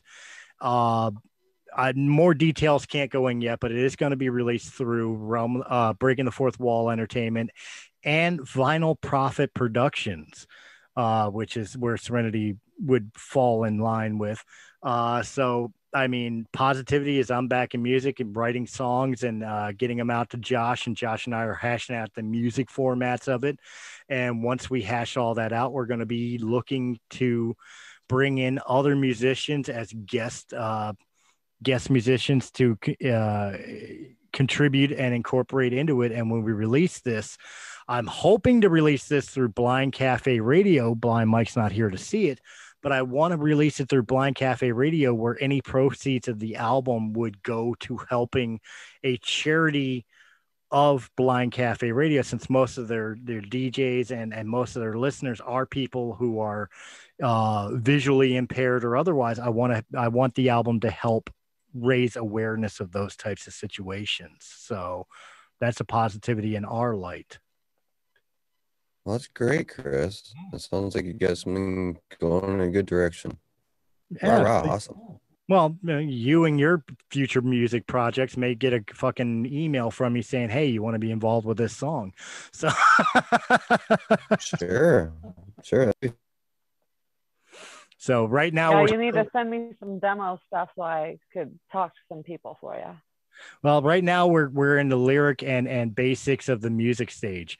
I write out the lyrics. The way I write is very different from how I guess a lot of musicians do. A lot of musicians will write the music first and then fit the lyrics in. I'm a person who likes to write the lyrics first in a basic poetry format before the music is. So that way, when the music comes in, I know the feel and the format of what I want the song to be. So I already have an idea of the subject matter of that song from what I've written. And of course, then the lyrics will fit into whatever we come up with musically, so a song I wrote that I call a final draft of the lyric sheet in pre-production will not be the exact same format when the song is finally put to what we come up with musically. If that makes sense, a lot of people write music first and then they write the lyrics and they fit it to that format or beat. I write the lyrics first, and that tells me the story I want to tell with the music. Right. You know what, Chris? I think you're onto something there, because a lot of musicians do that. They'll do the music first and then they'll come back with the lyrics. I did see an interview once, I think a video interview with Elton John, where he does it the same way you're presenting. And it works for him. If it's good enough for Elton John, well, shit, go for it. If Elton John could do it, I kind of have a chance. Well, yeah, you got cooler glass. No, I don't. I've seen some of the pictures of Elton John in his heydays. I do not have cooler glasses than Elton John. All right. But I wanted to throw that out there for some positivity, especially because of the fact that I want the project when it's done. I'm not looking, just like with the solo album I worked on last year, I'm not looking to make a profit of it. What I'm looking to do is to present it out there where the proceeds of it would help a charity like, for sake of argument, Colorado School for the Blind, to be able to help get them more equipment needed for people who are sight impaired and stuff like that. I'd rather it be a charity album than something that puts money in my pocket, if that makes sense. Especially because it won't be supported by a tour. I'm not going out there. This isn't a new band or something like that. It's simply, I want to be able to help. And this is something that I feel passionate about. That's good, Chris. It's always good to do things benefit your communities or help people that are hurting and need a hand, because it's the only way human beings get by in this world. We're one of those few species that needs help from the time we're born, which brings what you kind of muted before that finished through. Another positive would be Serenity. Congratulations on the baby. Yes, we got to mention that again. Serenity has a newborn. 3 weeks old now? Tomorrow, 3 weeks. Yep. 3 weeks old and still not getting any sleep. How's she doing? Is she up every 2 hours, or is she a little bit easier than Berlin was? She's a bit easier than Berlin, but she's definitely attached to my hip. And when I leave the room, she throws a fit. So it works. Always fun. Look at it this way. As I stated to Don before we started recording, we were talking about newborns versus teenagers. And I was saying how hard it is for living with newborns, new parents dealing with newborns or whatever the case may be. But then you get to teenagers and you kind of find yourself reminiscing about the days of missing sleep because poopy diapers and bottles. So look at it that way. Enjoy it now because it gets worse in the teenage years. Hey, if you're up all night, send me a message or something. I'm nocturnal anyways, if you want somebody to bullshit with.